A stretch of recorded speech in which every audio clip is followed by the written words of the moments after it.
Initial value condition Laplace transform Laplace রূপান্তরের আরেকটা সমাধান করব ইনশাআল্লাহ। সুবহানাকা লা ইলমা লানা ইল্লা মা আল্লামতানা ইন্নাকা আনতাল আলিমুল হাকিম। এটা করার জন্য প্রথমে যে সূত্রগুলো আমাদের প্রয়োজন, Laplace transform f of double prime of t is equal two capital letter, প্রথমটা হবে আমাদের স্মল লেটারের, বাকিগুলো হবে আমাদের ক্যাপিটাল লেটারের। ডাবল প্রাইম তাহলে f অফ কয়টা? তিনটা, দিয়ে দিলাম তিনটা। তারপর ব্র্যাকেট ক্লোজ করা, প্রথমটা s হবে, বাকিগুলো শূন্য হবে। প্রাইম শুরু হবে 3 নাম্বার থেকে, এটা s square s to the power 0, তাহলে প্রথমটা প্লাস, বাকিগুলো মাইনাস। তারপর Laplace transform cos at, cos at যদি cos থাকে তাহলে উপর নিচে s হবে, cos থাকলে উপর নিচে s হবে, s দিলাম। তারপর t এর সহগ কত? a আছে, একটা নিচে প্রত্যেকটার উপর স্কয়ার দিয়ে দিলাম। এখন আমরা একের উভয় পাশে ল্যাপ্লাস ট্রান্সফর্ম নেব। ডাবল প্রাইম প্লাস 9টাকে আগে নিয়ে আসলাম, y is equal two Laplace transform cos 2t। এখন আমরা সূত্র বসাবো। এটা হচ্ছে কি ক্যাপিটাল লেটারের, প্রথমটা হবে আমাদের স্মল লেটারের, বাকিগুলো হবে আমাদের ক্যাপিটাল লেটারের।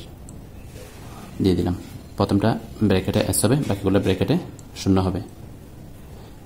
এখানে প্রাইম আছে কয়টা? 2টা, তাহলে প্রাইম দিব আমরা 3 নাম্বার পদ থেকে, 1 2 3, প্রথমটা প্লাস, বাকিগুলো আমাদের মাইনাস। এখানে প্রাইম কয়টা? 2টা, তাহলে স্কয়ার থেকে শুরু হবে, s square s to the power 1 s to the power 0। তারপর plus 9 capital letter small letter OFS plus is equal to cos at cos 2t, তাহলে cos থাকলে উপর নিচে s, উপর নিচে s, এর সহগ কত? এখন আমরা উভয় পাশে ইনভার্স ল্যাপ্লাস ট্রান্সফর্ম নেব। l inverse 1 y of s is equal to l inverse 1 s divide by 9টাকে আমরা 3 স্কয়ার আকার লিখব, 3 স্কয়ার প্লাস সিটা সামনে নিয়ে আসলাম, l ইনভার্স 1, এখানে স্কয়ার আছে, s স্কয়ার প্লাস 3 স্কয়ার, এখানে একটা 1 আছে, 1 দিলাম, প্লাস এটাকে আমরা যেভাবে লিখতে পারি, এটাকে যদি আমরা একটু সাজা লিখি, উপর আমি দেখাই, এসটা বাইরে রাখলাম, s square plus 9 s square plus 4। আমি যদি এখানে এভাবে এটাকে লিখি s square minus s square, তাহলে s স্কয়ার স্কয়ার চলে গেল, প্লাস 9 দিলাম, মাইনাস 4 দিলাম, তাহলে আমাদের আরো কত আছে? 5, আমাদের আরো 5 আছে। তাহলে এখানে 5টা যাতে কেটে যায়, এদিকে একটা 5 দিলাম যাতে আমার ওই 5টা চলে যায়। তাহলে এটাকে যদি আমি একটু যদি সাজিয়ে লিখি, তাহলে আমি এই আকারে আমি সাজিয়ে লিখতে পারি, s ডিভাইড বাই 5, এখান থেকে আমি এই আকারে লিখতে পারি s divided by 5 s square plus 9 s square plus 4 s square plus 9 minus s square plus 4 s square plus 4 s square plus 9, এটা চলে যায়, এটা চলে যায়। আমাদের থেকে 1 ডিভাইড বাই 5টা আমি বাইরে রাখলাম, তারপর l ইনভার্স 1 নিলাম, l inverse 1 s divided by s square plus 4 s square plus 4 plus, তারপর এখানে কি আছে? মাইনাস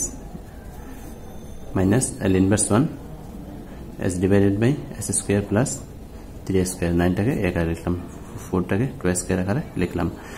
আমরা একটা সূত্র জানি, সূত্রটা হচ্ছে যদি আমাদের যদি উপর নিচে cos s থাকে তাহলে আমরা লিখব cos, তারপর এখানে কি আছে? কনস্ট্যান্ট কি আছে? 2 আছে, তাহলে 2t। আর যদি উপর নিচে আমাদের যদি কি থাকে? কনস্ট্যান্ট বা কোনো একটা নির্দিষ্ট সংখ্যা থাকে, এখানে 3 আছে, এটাকে 3 বানালাম, তাহলে উপর নিচে যদি আমাদের কনস্ট্যান্ট থাকে তাহলে আমরা লিখব sin, এখানে কত? কনস্ট্যান্ট কত? ধ্রুবক 3 স্কয়ার, তাহলে 3t। তাহলে আমরা এখান থেকে লিখতে পারি, এটা হচ্ছে আমাদের cos 3t plus c divide by 3, এটা হচ্ছে আমাদের sin 3t plus 1 divide by 5 s divide by 2 square, এটা হচ্ছে আমাদের কি উপর নিচে s, তাহলে cos 2t minus 1/5 cos 3t 1 minus 5 তাহলে এই দুইটা থেকে আমরা যদি লসাগু নিই তাহলে কত পাই 5 cos 3t minus cos 3t তাহলে আমরা এখানে কত পাবো আমরা এখানে পাবো 4 আমরা এখানে কত পাবো 4 পাবো divide by 5 plus c divide by 3 sin 3t plus 1/5 cos 2t এগুলো হচ্ছে সূত্র তাহলে আমি এদিকে লিখে দিলাম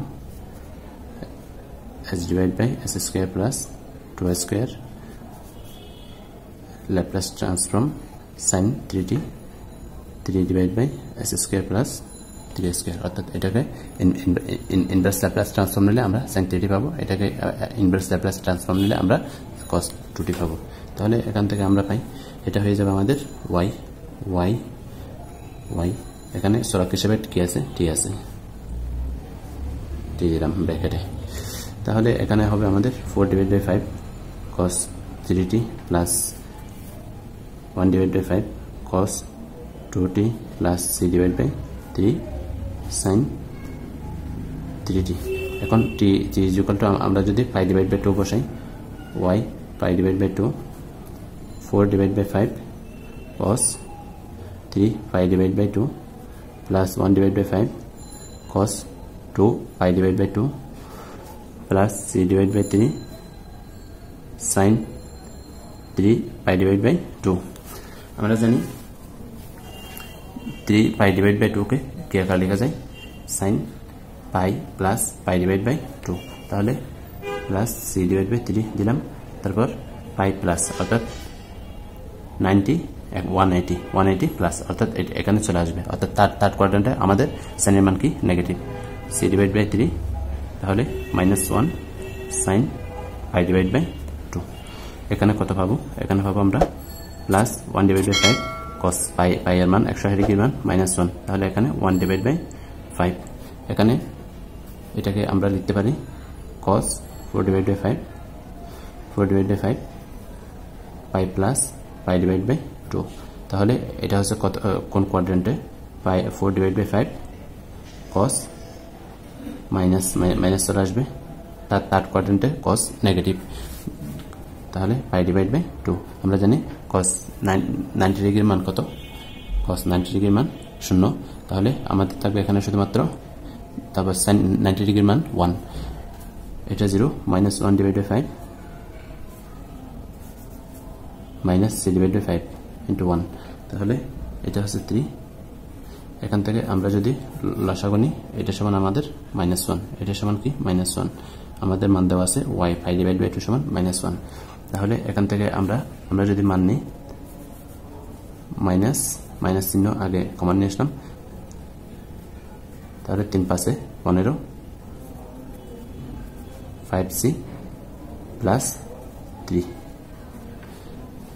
মাইনাস চলে যাবে উপপক্ষ থেকে আমরা কি পাবো আমরা পাবো 15 is equal to 5c plus 3 c is equal to 15 minus 3 12 divided by 5 এখন c এর মান যদি আমরা কোথায় বসাবো c এর মান আমরা এই জায়গায় পুট করব তাহলে এটাকে দিলাম আমরা 2 নাম্বার তাহলে আমরা পাই yt is equal to 4 divided by 5 cos 3t plus 1/5 cos 2t plus 1/3 c এর মান কত 12 divided by 5 sin 3t 4 এটা হচ্ছে আমাদের উত্তর 4/5 sin 3 এটা হচ্ছে আমাদের উত্তর নির্ণয় সমাধান সুবহানাকাল্লাহুম্মা ওয়া বিহামদিকা আশহাদু আল্লা ইলাহা ইল্লা আনতা আস্তাগফিরুকা ওয়া আতুবু ইলাইক